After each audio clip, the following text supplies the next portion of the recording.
നമസ്കാരം, എല്ലാവർക്കും പുതിയൊരു വീഡിയോയിലേക്ക് വീണ്ടും സ്വാഗതം. എന്തായാലും T20 ലോകകപ്പിൽ അയർലാൻഡിനെതിരെ ജയത്തോടെ തുടങ്ങി ഇന്ത്യ. അയർലാൻഡിനെതിരായ മത്സരത്തിൽ അർദ്ധ സെഞ്ചുറി നേടിയതോടെ ക്യാപ്റ്റൻ രോഹിത് ശർമ്മ സ്വന്തമാക്കിയത് മറ്റൊരു റെക്കോർഡ് കൂടിയാണ്.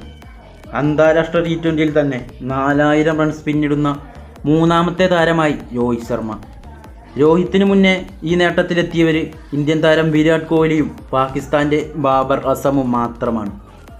ന്യൂസിലാൻഡിൻ്റെ വനിതാ താരമായ സൂസി ബാറ്റ്സും ഈ നേട്ടത്തിലെത്തിയ മറ്റൊരു താരമാണ്. എന്തായാലും അയർലാൻഡിനെതിരായ മത്സരത്തിൽ 37 പന്തിൽ നിന്നും 3 സിക്സും 4 ഫോറും ഉൾപ്പെടെ 52 റൺസ് നേടിയ രോഹിത് കയ്യിൽ പന്ത് തട്ടിയതിനെ തുടർന്ന് റിട്ടയർഡ് ഹട്ടായി കൊണ്ടാണ് പുറത്താകുന്നത്. അവൻ ഫോമായാൽ ഇന്ത്യ ഭയക്കണം. പാക് താരത്തെ പറ്റി മുഹമ്മദ് കൈഫ്. T20 ലോകകപ്പിലെ പാകിസ്ഥാനെതിരായ മത്സരത്തിന് മുമ്പേ ഇന്ത്യക്ക് മുന്നറിയിപ്പ് നൽകിയിരിക്കുകയാണ് മുൻ താരമായ മുഹമ്മദ് കൈഫ്. ഫക്കർ സമാനെയും പേസർ നസീം ഷായെയും ഇന്ത്യ ശ്രദ്ധിക്കണം. പാകിസ്ഥാൻ ബാറ്റിംഗ് ദുർബലമാണെങ്കിൽ കൂടി അവരുടെ ബോളിംഗ് നിരയെ ഭയന്നേ പറ്റൂ. ജൂൺ 9 ന്യൂയോർക്കിലാണ് പാക് ഇന്ത്യ പോരാട്ടം. പാകിസ്ഥാന് മികച്ച പേസർമാരുണ്ട്.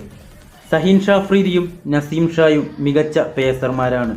പരിക്കിനെ തുടർന്ന് ഏകദിന ലോകകപ്പിൽ നസീം ഷാ കളിച്ചിരുന്നില്ല. നല്ല ബൗൺസുള്ള ന്യൂയോർക്കിലെ പിച്ചിൽ നസീം ഷാ അപകടകാരിയായി മാറും. അതുകൊണ്ട് അവൻ്റെ വേഗതയെ ഇന്ത്യൻ ബാറ്റർമാർ കരുതിയിരിക്കണം. സ്കോറിങ്ങിന് വേഗം കൂട്ടാൻ കഴിവുള്ള താരമാണ് ഫക്കർ സമാൻ. ചിലപ്പോൾ മത്സരത്തെ ഒറ്റയ്ക്ക് ജയിപ്പിക്കാനും ഫക്കർ സമാന് കഴിയും. അല്പം വേഗത്തിൽ ബാറ്റ് ചെയ്യുന്ന താരമാണ് ഇഫ്തിഖർ അഹമ്മദും. 120-125 സ്ട്രൈക്ക് റേറ്റിൽ കളിക്കുന്നവരാണ് പാകിസ്ഥാൻ്റെ മറ്റ് താരങ്ങളെല്ലാം. അതുകൊണ്ട് തന്നെ ബാറ്റിംഗ് നിര അല്പം ദുർബലമാണെങ്കിലും ബോളിംഗ് നിരയെ എതിർ ടീമുകൾ ഭയക്കണം. വീഡിയോ ഇഷ്ടമായാൽ ലൈക്ക് ചെയ്യാനും ഷെയർ ചെയ്യാനും കൂടുതൽ സ്പോർട്സ് വാർത്തകൾക്കായി ചാനൽ സബ്സ്ക്രൈബ് ചെയ്യാനും മറക്കരുത്. അപ്പോൾ മറ്റൊരു വീഡിയോയുമായി കണ്ടുമുട്ടാം. Good bye.